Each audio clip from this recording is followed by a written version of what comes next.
বিসমিল্লাহির রহমানির রহিম।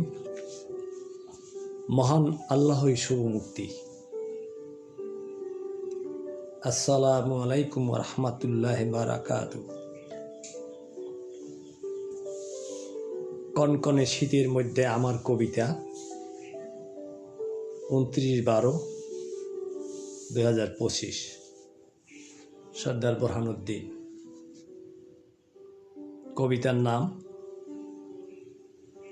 মানুষ নামের হায়না। বাংলাদেশে একজন হাদি হওয়া এত সহজ নয়, বড়ই কঠিন।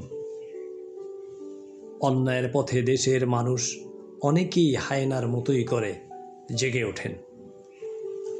লোভ, লালসা, গাড়ি বাড়ি নারী সব কিছুই ত্যাগ করে হয়ে দেখান এক একজন হাদি। সত্যকে চাপা দিয়ে, অন্যায়কে প্রশ্রয় দিয়ে, বিপ্লবীকে হত্যা করে উল্টো হবে তোমরা বাদী। কে দাঁড়াবে দেশের স্বার্থে, দশের স্বার্থে, ন্যায়ের পথে, অন্যায়ের বিরুদ্ধে ইনসাফের জ্বালাবে বাতি।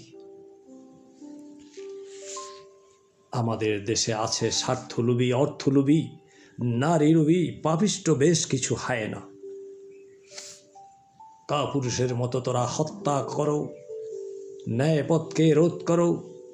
বীর পুরুষের মতো সত্যের পথে, মহানবীর আদর্শে ফিরে তোরা আয় না। শহীদ হাদি, মুগ্ধ আর আবু সাইদ, ওরাই দেশের স্বনামধন্য গণতন্ত্রের একমাত্র সত্যের পথের বিপ্লবী নেতা। আজাদি, যাদের সমতুল্য চলে শহীদ হওয়া কিছু বিপ্লবী নেতা, কবি, সাহিত্যিক, মজলুম জননেতা মাওলানা ভাসানী।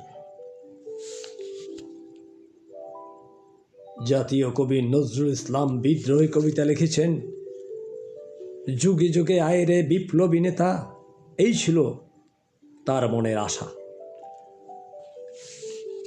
ফিরে এসো হাদি হয়ে, মুগ্ধ আর আবু সাইদ হয়ে, দেশের রত্ন, জানাই তোমাদের বিপ্লবী প্রেমের ভালোবাসা।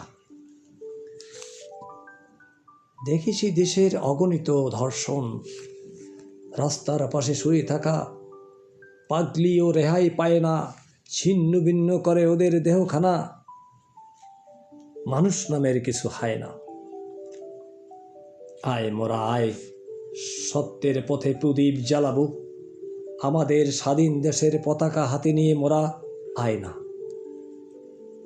বলবীর চির উন্নত শির বিদ্রোহী কবি কাজী নজরুলের কবিতায় বেঁচে থাকবো যুগ যুগ ধরে দেশের মানুষের হৃদয়ে।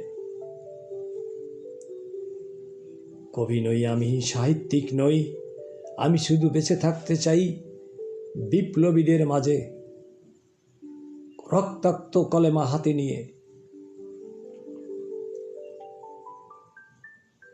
এসো রক্ষা করি দেশকে, অন্যায় অত্যাচারের বিরুদ্ধে জিহাদ করে ইসলামের সাথে, মহান আল্লাহ রাসূলের নামে, ইসলামের পথে, ইনসাফের পথে মোরা আয় না। আসসালামু আলাইকুম ওয়া রাহমাতুল্লাহ।